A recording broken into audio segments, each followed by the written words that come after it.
નમસ્કાર મિત્રો, આપ સૌનું સ્વાગત છે। આજે આપણે વાત કરવા જઈ રહ્યા છીએ એક એવા પ્રશ્નની જે અત્યારે લગભગ દરેક ઉમેદવારના મનમાં છે। કોન્સ્ટેબલ 2026ની ફાઇનલ આન્સર કી જાહેર થઈ ગઈ છે। હવે સૌથી મોટો પ્રશ્ન કટ ઓફ વધશે, ઘટશે કે યથાવત રહેશે? જો તમે પણ રિઝલ્ટ અને ડીવી લિસ્ટની રાહ જોઈ રહ્યા છો તો આ વિડીયો છેલ્લે સુધી જરૂર જોજો। હવે વાત કરીએ આપણે ફાઇનલ આન્સર કીની મુદ્દા ઉપર આવીએ તો ફાઇનલ આન્સર કી આવ્યા પછી ઘણા ઉમેદવારોએ પોતાના માર્ક્સ ફરીથી ગણ્યા છે। કેટલાક ઉમેદવારોના માર્ક્સમાં વધારો થયો છે, કેટલાકના માર્ક્સમાં કોઈ ફેરફાર થયો નથી અને અમુક ઉમેદવારોના માર્ક્સમાં ઘટાડો પણ જોવા મળ્યો છે। હવે પ્રશ્ન એ છે કે માત્ર ફાઇનલ આન્સર કીના કારણે કટ ઓફ બદલાઈ જશે? જવાબ હા, પરંતુ એનો આધાર સમગ્ર ઉમેદવારોના ઓવરઓલ પરફોર્મન્સ પર રહેશે। જો ફાઇનલ આન્સર કીના કારણે મોટી સંખ્યામાં ઉમેદવારોના માર્ક્સ વધ્યા હશે તો કટ ઓફ થોડુંક ઊંચું જવાની શક્યતા છે। જો મોટા ભાગના ઉમેદવારોના માર્ક્સમાં ખાસ ફેરફાર ન થયો હોય તો કટ ઓફ પણ લગભગ અગાઉની અંદાજની આસપાસ રહી શકે છે, એટલે થોડુંક વધી શકે છે। અને જો કોઈ કારણસર ઘણા ઉમેદવારોના માર્ક્સ ઘટ્યા છે તો કટ ઓફ થોડું નીચે પણ આવી શકે। પરંતુ યાદ રાખજો, કટ ઓફ નક્કી કરવામાં માત્ર આન્સર કી જ જવાબદાર નથી। કટ ઓફ પર અસર કરતી બીજી મહત્વની બાબતો પણ આપણે જોઈએ, જેમાં પહેલી બાબત છે કે કુલ ખાલી જગ્યાઓ કેટલી છે। જેટલી વધુ જગ્યાઓ હશે એટલી કટ ઓફ પર વધુ અસર પડશે। બીજી મહત્વની બાબત છે કે ઓવરઓલ પરફોર્મન્સ કેવું છે ઉમેદવારોની। જે મોટા ભાગના ઉમેદવારો સારા માર્ક્સ મેળવ્યા છે તો સ્પર્ધા વધુ રહેશે। ત્રીજી બાબત એ છે કે કેટેગરી મુજબની મેરિટ, દરેક કેટેગરીમાં કટ ઓફ અલગ અલગ હોય છે, એટલે આ પણ એક મહત્વનો મુદ્દો છે। ચોથી બાબત એ છે કે ભરતી બોર્ડ દ્વારા આપવામાં આવતી મેરિટ પ્રક્રિયા, જે મેરિટ પ્રક્રિયા હશે એમાં પણ ફેરફાર થશે। આથી કોઈ પણ વ્યક્તિ આજે ચોક્કસ ઓફિશિયલ કટ ઓફ કહી શકે તેમ નથી। જો તમે ફાઇનલ આન્સર કી પ્રમાણે તમારા માર્ક્સ ગણી લીધા હોય તો હવે રિઝલ્ટની રાહ જોવાનો સમય છે।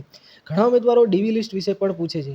ડીવી લિસ્ટ અને રિઝલ્ટ અંગે ઓફિશિયલ જાહેરાત આવશે ત્યારે સૌથી પહેલાં માહિતી આપવાનો હું પ્રયત્ન કરીશ। છેલ્લે મહત્વની એક વાત કરી લઉં કે ઘણા બધા વિદ્યાર્થીઓ પૂછે છે કે જો તમે પહેલાં જે કટ ઓફ આપ્યું હતું શું એમાં વધારો ઘટાડો થશે? તો વિદ્યાર્થી મિત્રો એવું કહી શકાય કે જો ઘણા બધા વિદ્યાર્થીઓને માર્ક્સ વધ્યા છે તો કટ ઓફમાં નજીવો ફેરફાર થશે, એટલે કહેવાનો મતલબ કે 2-3 માર્ક્સ કટ ઓફ ઊંચું જઈ શકે છે। તો આપણો જે વિડીયો આપણે મૂકેલો છે એ વિડીયોને તમે જોઈ લો એટલે તમને ખબર પડશે કે માર્ક્સ પ્રમાણે તમારે જો થતા હોય તો તેમાંથી જો વધુ વિદ્યાર્થીઓને 3 માર્ક્સ મળ્યા છે તો એ કટ ઓફમાં તમારે 3 માર્ક્સ પ્લસ કરીને ચાલવાનું। અને જો વિદ્યાર્થીઓ ઘણા બધા વિદ્યાર્થીઓને 3 માઇનસ થયા છે અથવા તો 3 પ્લસ કરીને બેઠા હતા અને અમુકને માઇનસ પણ થયા છે, ઓછા પણ થયા છે, તો એ આધારે તમે મારું જે કટ ઓફ મેં મૂકેલું છે યુટ્યુબ ઉપર એ તમે જોઈ શકો છો। એમાં પણ 9000 જેવા વ્યૂ આવી ચૂક્યા છે। અને બીજી મહત્વની વાત કે શું કટ ઓફમાં ફેરફાર થશે, સાચે થશે? તો સાચી માહિતી આપી દઉં કે જો ઘણા બધા વિદ્યાર્થીઓને 3 માર્ક્સમાં જે વધારો થયો છે તો એ કટ ઓફમાં થોડુંક ઊંચું જવાની શક્યતા છે। પરંતુ જો મોટાભાગના વિદ્યાર્થીઓને 3 માર્ક્સ ઘટ્યા હશે તો કટ ઓફ નીચું પણ જઈ શકે છે। જો તમારે મારું કટ ઓફ જે મેં વિડીયો મૂકેલો છે જેમાં 8000 વ્યૂ પણ આવી ચૂક્યા છે તો એ વિડીયો સંપૂર્ણ તમારે જોવાનો રહેશે। અને એ કટ ઓફમાં તમારે જો તમારે માર્ક્સ વધ્યા હોય તો તમે એમાં 3 પ્લસ કરીને ચાલી શકો છો। અને જો તમારે 3 માર્ક્સ જેવું કોઈને 2 માર્ક્સ જેવા ઘટ્યા હોય તો એમાં થોડું માઇનસ કરી દેવાનું। એટલે કહેવાનો મતલબ ઓવરઓલ આપણો જે વિડીયો જોશો તમે એટલે તમને માહિતી મળી જશે। જો તમારે પ્લસ થયા હોય તો તમને કોંગ્રેચ્યુલેશન, અને જેમને થોડા ઓછા થયા છે એમને નિરાશ થવાની જરૂર નથી। નેક્સ્ટ ભરતી આવે જ છે અને તૈયારી ચાલુ રાખજો મારા ખાખીના મિત્રો।